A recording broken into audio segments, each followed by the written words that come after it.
Un saludo muy especial para todos nuestros lectores de quienique.com. Nos encontramos nuevamente en una de nuestras acostumbradas entrevistas con los candidatos a la Cámara de Representantes y al Senado. Hoy nos acompaña Jaylor Espinel. Él es candidato a la Cámara de Representantes, representando al departamento de Cundinamarca por el Polo Democrático. Jaylor, bienvenido. María Fernanda, muchas gracias a todos ustedes por la invitación, a los lectores y bueno, un gusto tener la oportunidad de compartir con ustedes algunas palabras. Jaylor, fuera de micrófonos hablábamos un poco del reto que es ser nuevo en política, y no ser nuevo justamente de no tener experiencia, sino ser nuevo en la política electoral. Hablemos de esto. Bueno, en mi caso yo soy docente universitario de formación en Ciencias Políticas de la Universidad Nacional de Colombia y magíster en Estudios Políticos de la Javeriana. Durante toda mi vida, por lo menos durante los últimos 20 años, he ejercido la política de mano de procesos sociales, organizativos, comunitarios, estudiantiles, pero tan solo hasta esta oportunidad es que tengo la oportunidad de hacer un acto político representativo y de carácter departamental. Tengo una pequeña experiencia electoral a los 18 años en mi ciudad natal. Yo soy cucuteño de nacimiento y cundinamarqués por adopción.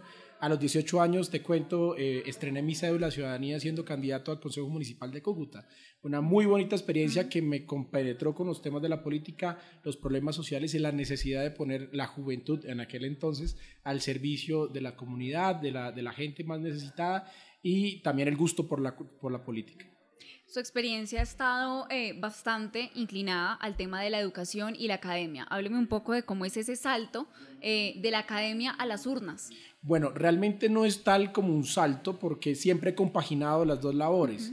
De lunes a viernes soy un profesor universitario en una universidad privada de Bogotá y en las noches y los fines de semana comparto actividades con comunidades, con campesinos, estudiantes, trabajadores en Cundinamarca, donde fundamentalmente pongo al servicio de ellos todo mi conocimiento, mi experiencia, para asesorarlos en la reclamación de los derechos y las problemáticas que ellos tienen. Entonces digamos que el salto no es novedoso en la medida en que, como lo dije hace un instante, yo ya llevo un poco más de 20 años en la vida política, pero en el campo electoral, en esta oportunidad a la Cámara de Representantes sí es bien importante en la medida que para mí además es un honor representar al Polo Democrático Alternativo como cabeza de lista. Yo soy candidato a la Cámara de Representantes por Cundinamarca, del Polo Democrático y soy el 101 en el tarjetón, lo cual es un lugar de privilegio y de honor para mí y también un reconocimiento a la trayectoria política y a mis capacidades académicas y profesionales frente a los temas que requiere Cundinamarca. Bueno, estábamos hablando de necesidades y yo quiero saber, en este aspecto usted tiene mucha experiencia, usted ha trabajado y representa el departamento de Cundinamarca. ¿Cuáles son las principales necesidades que afronta esta región del país? Bueno, Cundinamarca es un departamento con más de 116 municipios, 15 provincias, tiene todas las geografías posibles, los climas posibles y tiene una gran cantidad de problemáticas que incluso pasan desapercibidos del ámbito nacional, en tanto que su convivencia cercana a Bogotá hace que los problemas de Bogotá en cierta forma opaquen a los de Cundinamarca. De hecho, estructuré mis propuestas de campaña en el marco de las bases programáticas de la Coalición Colombia, proceso de convergencia nacional en el cual el Polo Democrático Alternativo hace parte junto a Compromiso Ciudadano y la Alianza Verde, y en el marco del Ideario de Unidad, que es el programa político del Polo Democrático. Y allí se priorizaron 11 temas, de los cuales pusimos como primer punto de la agenda la lucha anticorrupción, la lucha contra la corrupción y el clientelismo. En eso, por ejemplo, Cundinamarca se destaca por ser uno de los departamentos más señalados y cuestionados por situaciones de corrupción y clientelismo. La MOE recientemente señaló que dentro de los municipios de Colombia, 82 de ellos presentaban riesgo de fraude electoral, particularmente porque tenían más cédulas inscritas que habitantes en su censo. De esos 82, 4 municipios eran de Cundinamarca. Hechos como los recientes, la renuncia de Nicolás García, el jefe de gabinete, del actual gobernador de Cambio Radical, Jorge Rey, quien después de adelantar toda su función durante los últimos 3 años, renuncia para ser parte de la jefatura de campaña de Vargas Lleras, nos hace pensar que hay una situación que marca la política en Cundinamarca en el marco del clientelismo. ¿De dónde saco esta afirmación? Muy recientemente La Silla Vacía sacó un informe que hace pensar en este sentido que Cundinamarca está determinado por unas fuerzas políticas tradicionales que han tenido como base fundamental la corrupción y el clientelismo. Solamente hagamos este análisis. El actual gobernador de Cundinamarca salió elegido con un poco más de 540.000 votos. Vargas Lleras, por su parte, dentro de las firmas recolectadas a nivel nacional para su candidatura presidencial, obtuvo 450.000 en Cundinamarca, casi el 80% del equivalente en votos que necesitó Jorge Rey para ser elegido. ¿Cuál es la conexión entre estos dos hechos? Pues a simple vista no pareciera haber conexión, salvo una coincidencia política electoral. Pero cuando uno ve que el jefe del gabinete de la gobernación renuncia a su cargo para ser el jefe de campaña de Vargas Lleras, es cuando uno entiende que la función pública, la gobernación durante los últimos años ha estado al servicio de la política de los mismos con las mismas. Estos que, junto al senador Jorge Enrique Robledo, del cual hago parte como fórmula política, él al Senado y yo a la Cámara, hemos denominado aquel bloque de poder que ha detentado la administración pública por años en Colombia, que están representados en el bloque del uribismo, el santismo y el vargallerismo. Entonces, en términos de corrupción, mi campaña, las bases programáticas de la Coalición Colombia y el Polo Democrático Alternativo, vamos a dar una lucha frontal contra esto y adelantaremos las investigaciones necesarias para denunciar estos casos de corrupción, como ya lo ha hecho el senador Robledo. Esto hace parte de todas, lo que usted hace referencia de Germán Vargas Lleras y de los grandes líderes de la política también del país. Usted habla también un poco de la mecánica electoral. Usted también da garantía de que su propuesta no está inclinada a eso porque habla de políticas diferentes, nuevas caras en el Congreso. ¿Cómo garantizan esto? Bueno, lo primero que hemos venido insistiendo en el marco de la Coalición Colombia, que es un nuevo proceso de convergencia nacional, que además ha sido muy bien recibido por la población colombiana, es tratar de hacer una nueva política que sirva de ruptura frente a la política tradicional que los mismos con las mismas han detentado. En ese sentido son nuestras propuestas las que hablan por nosotros. Yo vengo señalando que tanto mi programa y mis propuestas y las bases programáticas de la Coalición Colombia se constituyen en la prenda garantía de los ciudadanos del campo y de la ciudad de Cundinamarca, que darán garantía además de mi cumplimiento de dichas promesas en la Cámara de Representantes. En otras palabras, si quisieran hacer exigente mi compromiso con Cundinamarca, están allí en las propuestas que yo hago y en la Coalición Colombia, y es sobre la base de esas propuestas que la ciudadanía tendrá que evaluar. Por ejemplo, hemos destacado algunos temas como la defensa de la producción agropecuaria, que en Cundinamarca, otrora despensa agraria nacional, padece la peor de sus crisis. En todos los ámbitos de la producción agropecuaria, para señalar uno muy sencillo, el sector lácteo, el sector lechero, la producción lechera.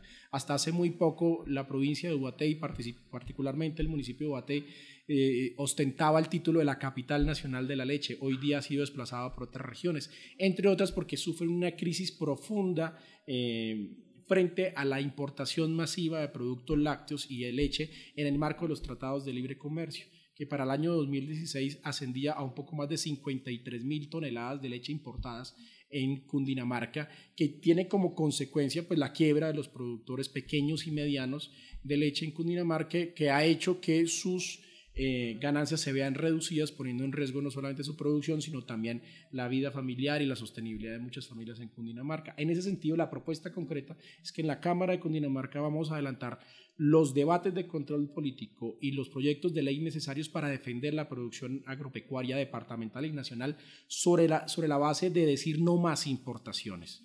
En ese marco vamos a pedir y vamos a trabajar y a exigir en la revisión de los tratados de libre comercio. Esos tratados de libre comercio, que son los responsables hoy de la quiebra del campo y la ciudad, son en buena parte lo que desde el Congreso vamos a denunciar como una necesidad imperiosa de renegociar y revisar en beneficio de los productores nacionales.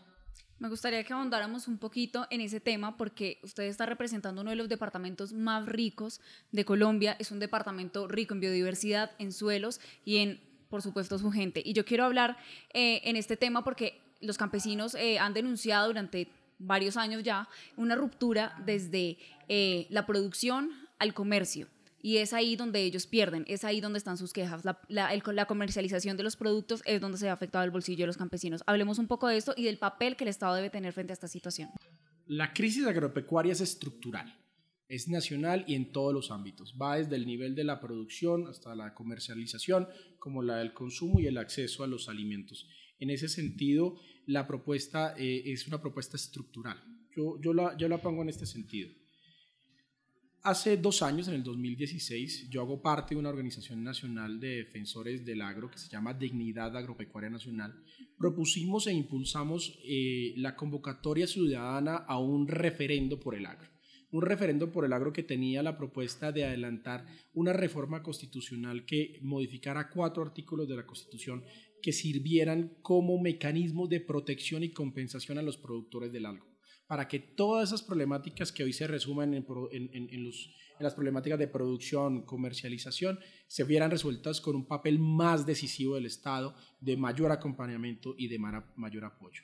¿Por qué hemos venido pidiendo esto? Porque la gran conclusión a la que nos abocamos es que los tratados de libre comercio han afectado la producción agropecuaria, entre otras es porque el Estado lo ha permitido. La desgravación arancelaria progresiva ha hecho que, por ejemplo, repito, en el caso del sector lechero, hoy la importación de leche sea masiva y que haga que la entrada de dichos productos a un menor costo en la competencia con los productores nacionales signifique la quiebra del productor nacional. En ese sentido es que nosotros insistimos en la necesidad de frenar las importaciones. Hoy este fenómeno se da es en el marco de los tratados de libre comercio. En ese sentido, la idea es que el Estado, y ojalá de la mano de un gobierno, en este caso la candidatura presidencial de Sergio Fajardo que estamos impulsando, logre trabajar para la revisión de los tratados de libre comercio, para frenar de alguna forma, digamos que los efectos negativos del comercio internacional que en últimas han afectado a las familias pequeñas y medianas productoras. En ese sentido, el país necesita una política nacional agropecuaria que defienda la producción nacional, garantice la seguridad alimentaria y la soberanía nacional alimentaria. Bueno, esto por un lado. Ahora, usted como educador debe tener una visión amplia sobre este tema y días atrás FECODE anunció que el próximo 21 de febrero se va a realizar un paro nacional nuevamente porque no sienten que el gobierno haya cumplido con los acuerdos que se firmaron en el paro pasado. Hábleme un poco de su postura, ¿está de acuerdo? ¿Qué es lo que está pasando nuevamente con los educadores? ¿La insatisfacción continúa?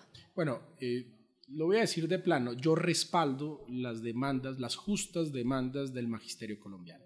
En ese sentido, respaldo tanto la postura de paro nacional del año pasado como los anuncios que hoy se hacen frente al incumplimiento del gobierno nacional de los acuerdos. Yo soy educador, soy profesor universitario. Durante mi tiempo en la universidad hice parte del movimiento estudiantil, hice parte de la Organización Colombiana de Estudiantes y siempre luché por una educación pública, gratuita, de calidad, que redundara en el desarrollo económico y social del país. En ese sentido, siempre he luchado por una política de Estado que proteja a los maestros, que financie adecuadamente la educación y que permita pues, el desarrollo de los jóvenes de Colombia. En ese sentido, la propuesta educativa nuestra en materia de educación es que en el plano de la educación de primera infancia, el gobierno se comprometa de alguna forma a garantizar una universalidad progresiva hacia la gratuidad, que permita que los estudiantes de Colombia puedan acceder de manera adecuada y óptima al estudio. Hoy, por ejemplo, en Colombia, 3 de cada 10 estudiantes en edad de entrar a las universidades lo logran. De 3 de cada 10 entran al sistema educativo universitario, con la gravedad que 2 de esos 3 entran al sistema educativo privado y tan solo 1 de ellos al sistema público de universidades. Con un agravante todavía peor, es que tan solo 1 de esos 3 logra terminar la carrera, porque por factores de deserción no lo logran. Entonces, lo que vemos aquí es una política sistémica del Estado colombiano, particularmente de los últimos gobiernos, esto que hemos denominado los mismos con las mismas, del santismo, el uribismo y el vargallerismo, por no dotar a los colombianos de una educación de calidad. Uno no puede defender la educación pública sin defender a los maestros. Los maestros son la pieza fundamental y en ese marco de ideas los maestros tienen unas justas reivindicaciones en varios campos que en últimas terminan o redundan más bien en la mejoría de la calidad educativa de los estudiantes. Quiero hablar con usted de un tema que debe conocer y que tal vez en las aulas de clase y desde la academia se ha dejado un poco de lado. Y esta responsabilidad tal vez de algún modo se le achacaba a los medios de comunicación y es la pedagogía electoral. No se está educando ni para atender a las propuestas, ni para entender a las personas que están al frente, ni el sistema electoral. ¿Cómo enfrentar esta situación? Bueno, yo creo que hay que abrir el debate democrático en las universidades y en la educación en general. Episodios como los recientes, donde a algunos de nuestros candidatos del Polo Democrático no se les permitió entrar a las universidades para presentar sus propuestas y hacer pedagogía electoral, es un síntoma de que algo mal está pasando. La pregunta es, si no son en las universidades donde debemos hablar de política, ¿dónde más lo debemos hacer? Porque es precisamente allí donde se construye el conocimiento y la opinión pública. En ese sentido, se debe abrir un debate bastante amplio para que la política sea, digamos que una pieza fundamental de la educación que le permita a las personas ser conscientes del valor histórico que tiene el voto, la participación política electoral y la necesidad de ver a quién se le refrenda o a quién se le otorga esa posibilidad de gobernar. El maestro Carlos Gaviria, fundador del Polo Democrático, tenía una expresión muy interesante en este sentido. Él decía que el que pedía para llegar, llegaba para robar. Y ese es un elemento del sistema político colombiano que está determinado por una cultura de la corrupción y el clientelismo. Siento estas dos cosas, el instrumento por medio del cual los partidos tradicionales logran reelegirse a pesar de que mal gobiernen, sobre la base de la compra del voto, de la coacción del votante, o ha sido el instrumento por medio del cual ellos han privilegiado el clientelismo para hacerse elegir. En ese sentido, pues la educación no puede darle la espalda al debate político y electoral. Y lo que pasó recientemente en esas universidades es una muestra de que no hay una intención de la academia porque la política se discuta en términos de cualificar la cultura política de los ciudadanos. Me gustaría que hiciéramos una predicción en toda la materia electoral que se aproxima ahora. Entonces, en el campo de las elecciones presidenciales, podríamos ahondar un poco en que usted, como lo hemos escuchado, apoya al candidato Sergio Fajardo. Sin embargo, considera que es posible que un candidato llegue solo a primera vuelta y obtenga las llaves de la Casa de Nariño. Sí, digamos que yo en eso soy muy optimista, María Fernanda. Y en mucho tiempo Colombia no había tenido la oportunidad de conocer una convergencia política con las características que tiene la coalición Colombia. Y quiero enumerar tres elementos que dan cuenta de esto. Primero, es una coalición política sustentada en unas bases programáticas, es decir, que no es un acuerdo electoral, es un acuerdo político sobre la base de unas propuestas y un programa político, que no solamente tiene como derrotero el 27 de mayo con la primera vuelta presidencial, sino incluso con un proyecto a 2 y 3 años más. Bases programáticas que contempla un acuerdo mínimo de adelantar las transformaciones necesarias que Colombia requiere en el campo de la salud, en el campo del medio ambiente, en el campo de la producción industrial, en la defensa de los derechos de los trabajadores, en distintos campos que hoy padece Colombia. Y eso hace que la coalición Colombia se distinga de los otros procesos de convergencia política.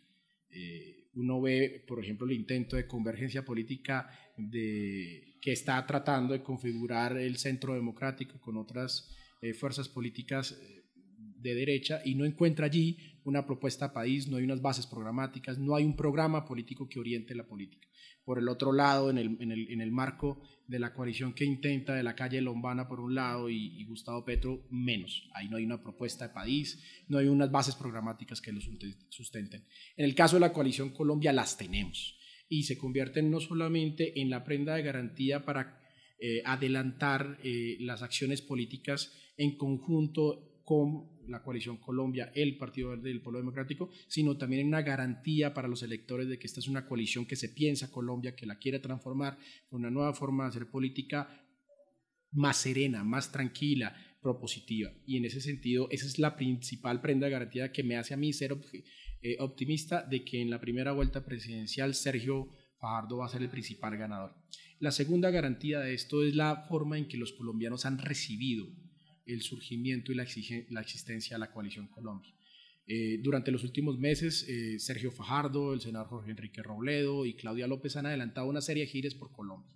Y el común denominador de estas giras es un espíritu renovado, una esperanza, una acogida por parte de la ciudadanía, la mayoría de eventos son multitudinarios, la gente abraza la candidatura a Sergio Fajardo y las bases programáticas con mucha esperanza y con mucha convicción, entre otras, pues porque quienes las representan no hacen parte de los mismos con las mismas y se han destacado por estar en el Congreso y en la administración pública haciendo las cosas bien. Entonces, ese segundo elemento, la respuesta que tenemos en las calles cada vez que hablamos de nuestras propuestas, la aceptación que tenemos, nos da ese optimismo necesario que va a ser la Coalición Colombia una de las ganadoras en la primera vuelta presidencial.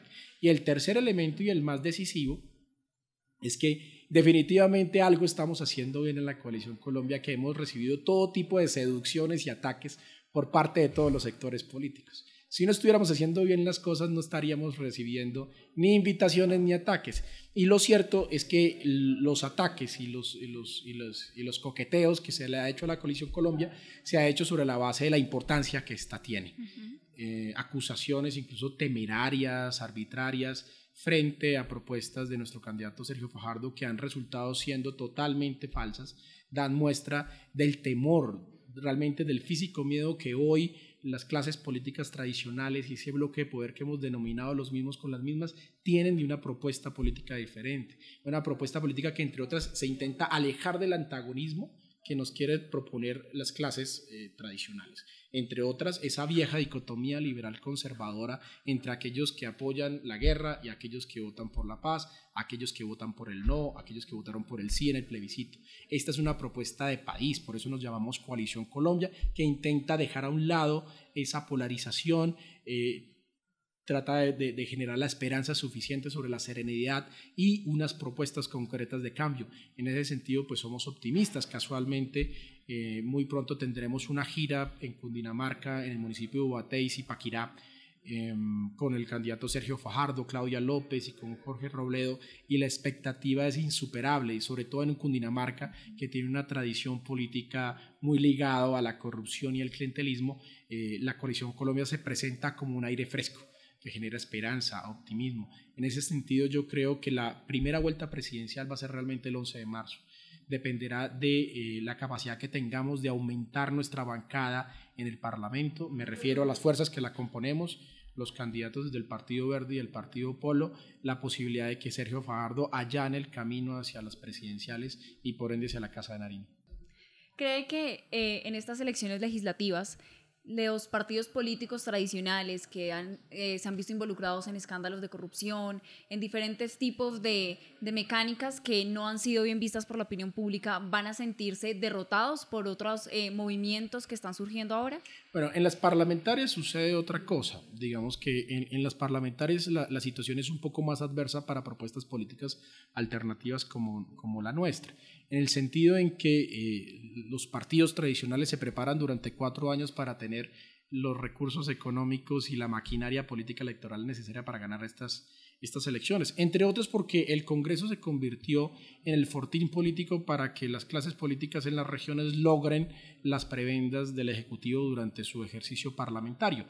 Entonces la política en los municipios y en los departamentos es mucho más difícil, digamos. Nos enfrentamos a prácticas políticas clientelistas que son difíciles de enfrentar. No obstante lo anterior, los candidatos que están en el marco de la Coalición Colombia hemos tenido la posibilidad de hablar con la ciudadanía y expresarles nuestras propuestas, teniendo un muy buen recibimiento. De hecho, por dentro y por fuera de la gente de la Coalición Colombia se ve con muy buenos ojos esta coalición, los candidatos que hacemos parte de la Coalición Colombia, que yo creo que va a dar como resultado un escenario en que podamos de pronto duplicar el número de senadores y representantes a la Cámara a nivel nacional. El tiempo se nos empieza a acabar, pero yo quisiera preguntarle cuál es el balance que usted hace, la retrospectiva de la legislatura pasada. Bueno, el balance de la legislatura pasada no podría ser peor. Estamos enfrentados a un Congreso que ha sido cuestionado por corrupción, por múltiples casos de sobornos vinculados a empresas multinacionales y estas con sus apoyos a las candidaturas presidenciales, tanto del uribismo como del santismo, que ha hecho pues que en términos éticos el Congreso se raje en su legislatura. No obstante lo anterior, destaco el excelente trabajo de la bancada del Polo Democrático Alternativo y de la Alianza Verde, en especial el valiente, decisivo, riguroso debate de control político que Jorge Robledo y Claudia López dio frente al escándalo de Brecht y la responsabilidad o la vinculación del fiscal general de la Nación, Néstor Humberto Martínez, frente a la impunidad y omisión de estos casos de corrupción. Yo creo que no ha habido un debate de control político de las calidades que se tuvieron en ese momento. En ese sentido, digamos que se salva esa nefasta legislatura estas dos bancadas. El resto del Congreso pues brilla por el silencio, por la complicidad y por la promoción de la impunidad. Eso en materia política. En materia económica ni se diga, es el Congreso que votó la reforma tributaria, el incremento del IVA del 16 al 19%, que hoy, un año después, los colombianos estamos padeciendo y que es uno de los responsables de que haya caído la demanda y el consumo, en la medida en que los productos tienen un mayor valor producto de los impuestos que se le graban, obligando a las personas que dejen de consumir por los pocos y muy reducidos ingresos que hoy tienen los colombianos. Y pues para no entrar en detalle, una cantidad de medidas económicas que en el campo de la salud, en el campo de la educación, pues hacen que la bancada de la Unidad Nacional y el Centro Democrático sean los responsables de gran parte, junto al presidente Santos, obviamente, de la ruina nacional y la corrupción imperante. En ese sentido, la gran conclusión que queda de esa legislatura es la necesidad de relevarlos, de transformar ese Congreso y ojalá con figuras políticas nuevas como las que propone la Coalición Colombia. En gran parte ese es mi compromiso como candidato a la Cámara por Cundinamarca, es poner al servicio de los cundinamarqueses del campo y la ciudad mis conocimientos, mi experiencia y todo mi esfuerzo para adelantar los debates de control política y los proyectos de ley que necesitan los cundinamarqueses. Cundinamarca tiene 7 curules a la Cámara de Cundinamarca. Y reto al que me diga cuál de los 7 actuales representantes de la Cámara han hecho debates de control político o proyectos de ley que defiendan los intereses de los cundinamarqueses. En ese sentido, brilla por su ausencia su papel legislativo, su compromiso con la ciudadanía cundinamarquesa de estos representantes que están, digamos, en el marco de los partidos tradicionales Centro Democrático, Cambio Radical y Partido de la U. En ese sentido, la necesidad imperiosa es de relevarlos, de cambiar ese Congreso, de renovarlo, ojalá con figuras jóvenes, nuevas, que le imprimamos un nuevo carácter de honestidad, transparencia al ejercicio público del Congreso de la República. Yaylor, finalmente comparto con ustedes los micrófonos de Quenique para que le haga una invitación a todos los lectores de que lo apoyen en la próxima contienda electoral. María Fernanda, muchas gracias. Como lo decía, mi nombre es Yaylor Rafael Espinel, soy candidato a la Cámara de Representantes por Cundinamarca del Polo Democrático Alternativo, cabeza de lista, número 101 en el tarjetón. Soy la fórmula política en Cundinamarca del senador Jorge Enrique Robledo, parlamentario designado 6 veces consecutivas como mejor senador de Colombia. Los invito a que apoyen nuestra propuesta en el marco de las bases programáticas de la Coalición Colombia, porque por primera vez con la Coalición Colombia ganará Colombia y ganará Cundinamarca. En ese sentido, la invitación es a que conozcan nuestras propuestas y nos apoyen el 11 de marzo. Y a todos ustedes les recuerdo que para más información como esta nos pueden seguir en quenique.com o en todas nuestras redes sociales. Estamos como Quenique en Facebook, Instagram y Twitter. Quenique.com, el placer de saber, ver y oír más.